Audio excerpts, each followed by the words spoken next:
Hi hello ನಮಸ್ಕಾರ. Speed news ವಿಶೇಷ ಕಾರ್ಯಕ್ರಮಕ್ಕೆ ಸ್ವಾಗತ. ನಾನು ಸುನಂದ ಅನ್ಸೂಯ. ಬಿಗ್ ಬಾಸ್ ಮನೆಗೆ ಈಗ ಅದ್ಯಾವುದೋ ಒಂದು ಅಂಟ್ರೋಗ ಬಂದಿದೆಯಂತಪ್ಪ. ಅದೇನು ಅಂಟ್ರೋಗ ಅಂತ ಅಂದರೆ, ಬಿಗ್ ಬಾಸ್ ಮನೆ ಅಂದಮೇಲೆ ಅಲ್ಲಿ ಡಿಫ್ರೆಂಟ್ ಟೈಪ್ಸ್ ಆಫ್ ಕಂಟೆಸ್ಟೆಂಟ್ಗಳು ಇರ್ತಾರೆ. ಒಬ್ರಿಗೊಬ್ರು ಕಿತ್ತಾಡ್ಕೊಳ್ತಾರೆ, ಹಾಗೆ ಒಬ್ರಿಗೊಬ್ರು ಪ್ರೀತಿ ತೋರಿಸ್ತಾರೆ.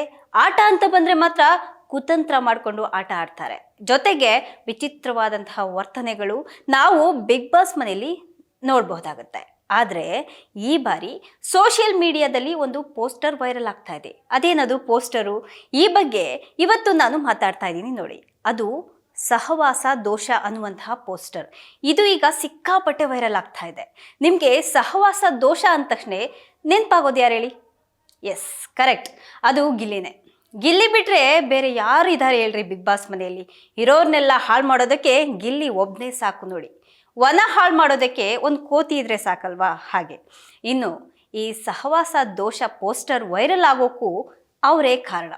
ಗಿಲ್ಲಿ ಅಂಥದ್ದೇನು ಮಾಡಿದ್ರು ಅಂತ ನೋಡಿದ್ರೆ, ಅವರು ಏನೂ ಮಾಡಿಲ್ಲ. ಅವರು ಒಂಥರ ವಿಚಿತ್ರವಾದಂತಹ ರೀತಿಯಲ್ಲಿ ಕೂತ್ಕೋತಾರಲ್ಲ, ಆ ಸ್ಟೈಲ್ ಈಗ ಸಿಕ್ಕಾಪಟ್ಟೆ ವೈರಲ್ ಆಗ್ತಾ ಇದೆ.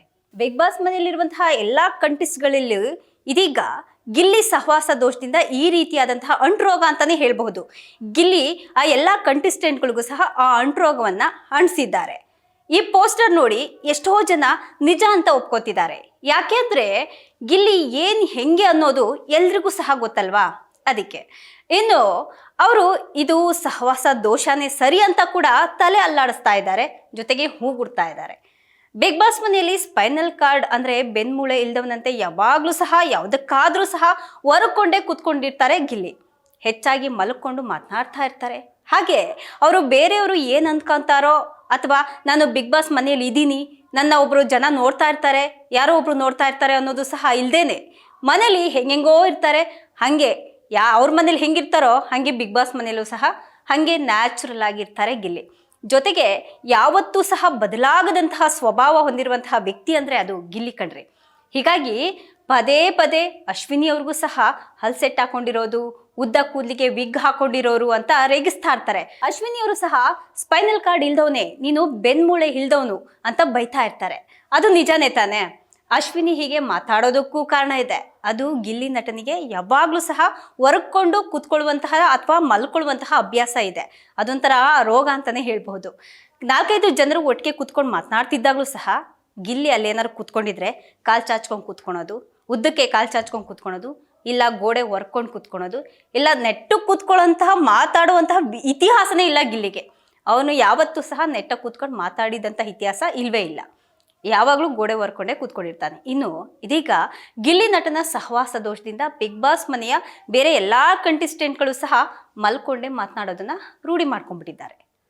ಗಿಲ್ಲಿ ನಟನ ಈ ಸಹವಾಸದಿಂದ ನಮ್ಮ ಬಾಡಿ ಬಿಲ್ಡರ್ ಮ್ಯೂಟೆಂಟ್ ರಘು ಇದ್ದಾರಲ್ಲ, ಅವರು ಕೂಡ ಮಲ್ಕೊಂಡೇ ಮಾತನಾಡ್ತಿದ್ದಾರೆ. ಅಂದರೆ ಅದ್ಯಾವ ಲೆವೆಲ್ಗೆ ಗಿಲ್ಲಿ ಎಫೆಕ್ಟ್ ಹೊಡೆದಿದೆ ಅಂತ ನಾವು ಎಲ್ಲ ಯೋಚನೆ ಮಾಡಲೇಬೇಕು. ಒಂದು ಟೈಮಲ್ಲಿ ರಘುನ ವರ್ಕೊಂಡು ಕೂರ್ತಿದ್ದಂತಹ ಗಿಲ್ಲಿ ವಿಡಿಯೋ ಕೂಡ ವೈರಲ್ ಆಗಿತ್ತು, ತುಂಬಾ ಟ್ರೋಲ್ ಆಗಿತ್ತು. ಹಾಗೆಯೇ ಕಾವ್ಯ ಹಾಗೆ ಸ್ಪಂದನ ಅವರು ಕೂಡ ಮಲ್ಕೊಂಡೇ ಮಾತನಾಡೋದನ್ನು ಎಲ್ಲರೂ ಸಹ ಗಮನಿಸಿದ್ದಾರೆ. ಜೊತೆಗೆ ಈ ಬಗ್ಗೆ ಕೆಲವೊಬ್ಬರು ಮಲಗಿರುವಂತಹ ಎಲ್ಲ ಸ್ಪರ್ಧಿಗಳ ಯಾರ್ಯಾರು ಮಲ್ಕೊಂಡು ಇರ್ತಾರಲ್ಲ ಆ ಎಲ್ಲ ಫೋಟೋಗಳನ್ನು ಕೂಡ ಹಂಚ್ಕೊಂಡಿದ್ದಾರೆ, ಶೇರ್ ಮಾಡ್ಕೊತಿದ್ದಾರೆ. ಜೊತೆಗೆ ಇದು ಸಹವಾಸ ದೋಷನೇ, ಇದು ಗಿಲ್ಲಿ ಸಹವಾಸ ದೋಷದಿಂದ ಬಂದಿರೋದು ಅಂತ ಕಾಲು ಎಳೆಯೋದಕ್ಕೆ ಶುರು ಮಾಡ್ಕೊಂಡಿದ್ದಾರೆ.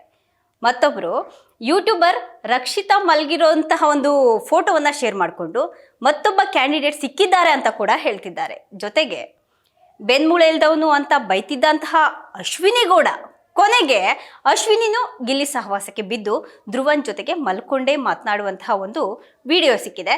ಅದನ್ನೂ ಸಹ ಜನಗಳು ಬಿಟ್ಟಿಲ್ಲ ನೋಡಿ, ಸೋಷಿಯಲ್ ಮೀಡಿಯಾದಲ್ಲಿ ಅದನ್ನೂ ಸಹ ಟ್ರೋಲ್ ಮಾಡಿಕೊಂಡು ವೈರಲ್ ಮಾಡ್ತಾ ಇದ್ದಾರೆ. ಇದು ಅಲ್ವಾ ನಮ್ಮ ಬಿಗ್ ಬಾಸ್ ಗಿಲ್ಲಿ ಅಂದ್ರೆ?